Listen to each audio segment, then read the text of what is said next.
It's high noon at the Shoal Bay Recycling Centre. It might just be junk to some, but others take the dump shop very seriously indeed. How often do you come to the dump shop? I don't want to say. At least once a day. Yes, we have the regulars who just can't resist coming in on a daily basis. You know, they're scared that they're going to miss out on that bargain.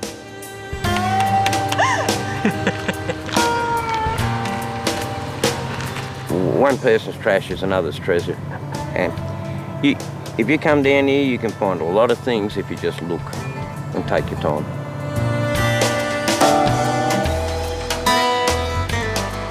There's something here for everyone.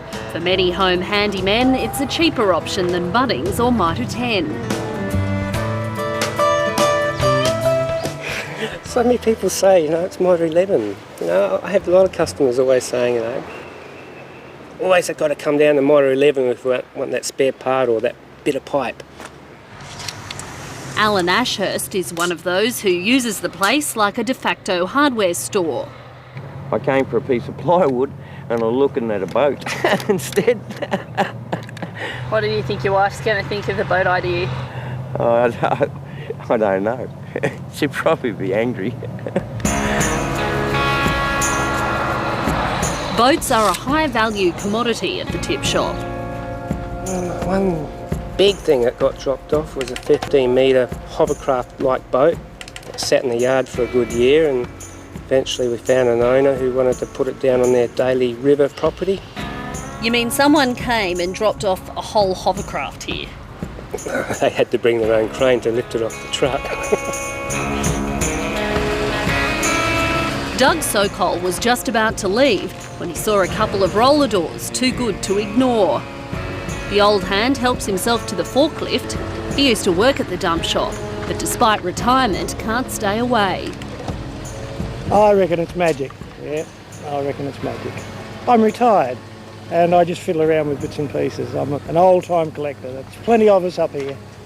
Doug Sokol can see potential in just about anything.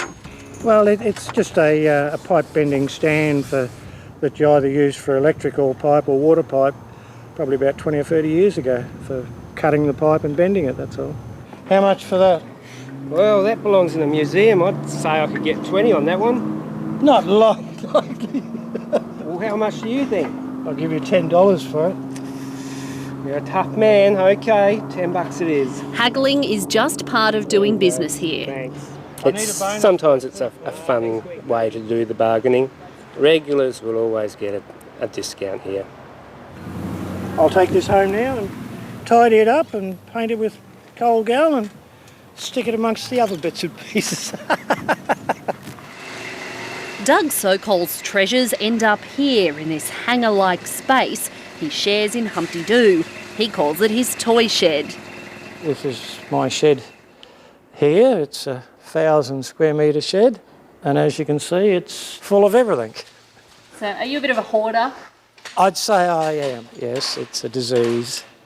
Fixing things is Doug Sokol's game. He makes some money on things once they're repaired or as spare parts for others who like to tinker. It's a hobby that's taken over. Taken over your life? Well, not everything. I still do fishing.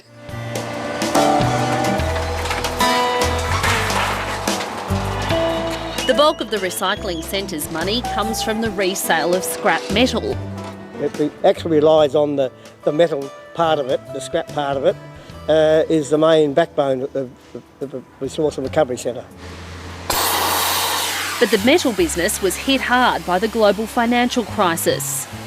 It was disastrous for us and the price just dropped to nothing. In October and November it would have cost us $40,000 and we had to put up at least three persons. Prices have improved slightly more recently, but the scrap price dive knocked the dump shop for six. Normally an $8,000 load you take in, we got 1,000 for. You can't exist on that. For the rest of us, there are still plenty of bargains at the dump shop, just waiting for a new home. If you're a potential customer, come in and have a browse around because it's a fossickers paradise.